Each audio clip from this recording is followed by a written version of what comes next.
Well, could we just... Sorry.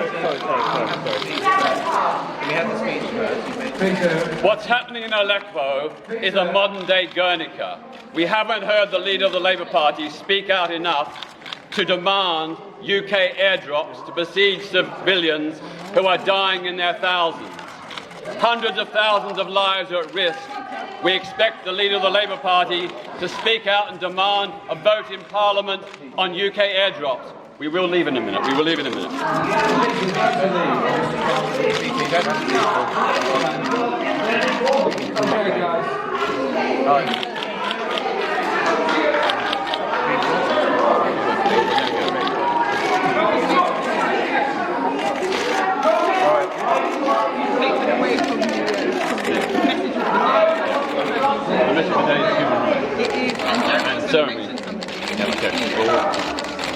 Okay. I think we'll make our point. We'll go and sit back. Thank you very much.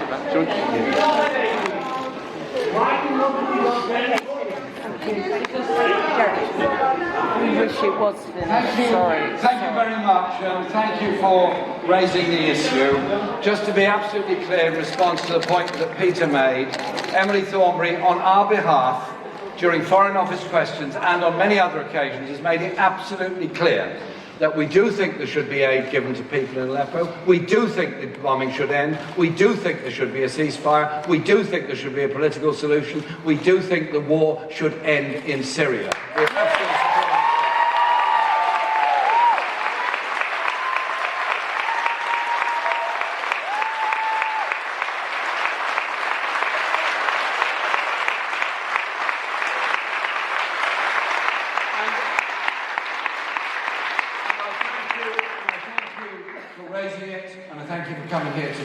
In order to make that point. Thank you very much indeed.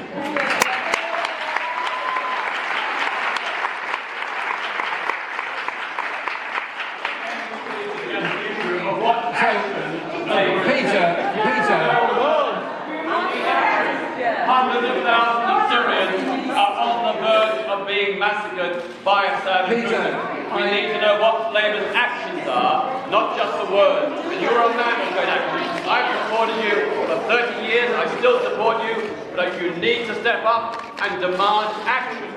Peter, thank you very much for coming here, and thank you for what you said and the passion with which you said it. Of course there must be aid, of course there must be help, of course aid must get through, but it also requires, as I'm sure you agree, a ceasefire and a political solution. And we cannot go on forever having a war in Syria.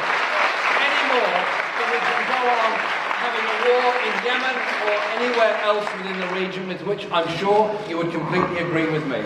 You and I trod the streets of Birmingham together 35 years ago in the cause of human rights and justice at that time. We still tread the same path.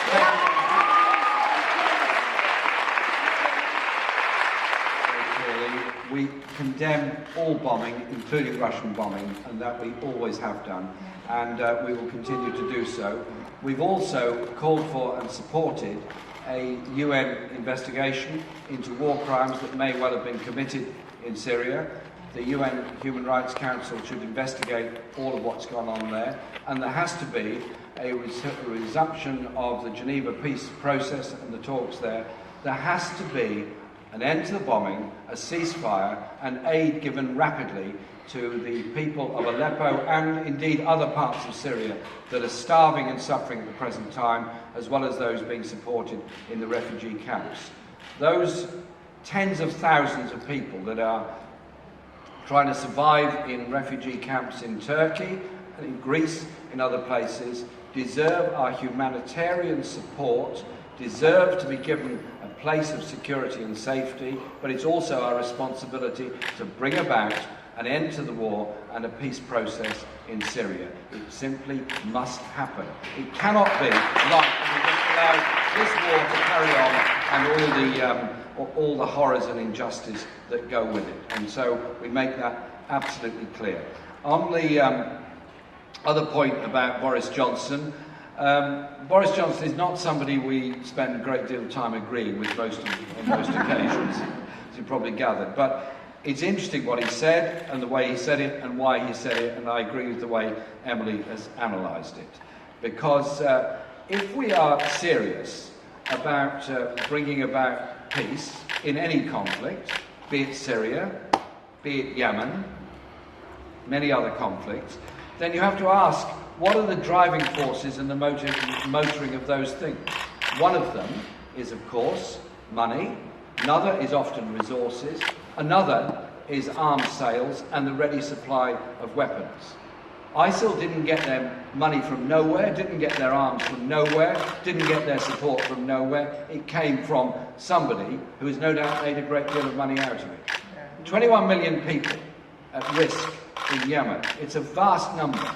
It's had less attention than other conflicts around the world, and we are still supplying arms to Saudi Arabia.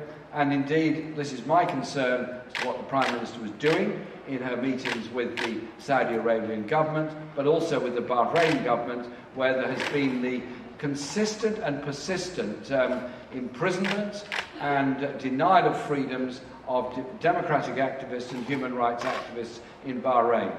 Where we can make a difference, we should do so. And if halting arms supplies and sales makes a difference, then let's do it, because it's surely our contribution to bring about the kind of democratic, peaceful society that we want for ourselves and we want for everybody else, where we can make a difference to help them achieve it. And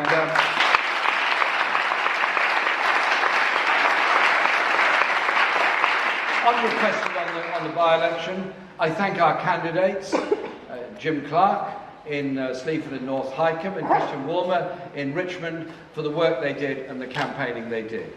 Obviously, the results could, and I would have wanted them to have been much better. Everybody says that. The reality is there was a squeeze going on in Richmond, and there was a loss of most people's support in the Sleaford by-election. And I thank Jim for his work. As we go through the Christmas period and the New Year period, I think the effects of the autumn statement will begin to unravel. The admission by the government that 6 years of cuts, 6 years of austerity, has damaged local government services, closed libraries, swimming pools, underfunded schools, underfunded social care. And in 5 years' time, wages will be even lower than they are now because of the economic strategy they're adopting. This is a time to invest in a growing economy, invest in the hopes and ambitions of our young people, to work, to get good jobs, to develop our economy. That surely is the right way forward. Not any more of this arid strategy of cutting and cutting and cutting. You don't cut your way to prosperity, you invest your way to prosperity.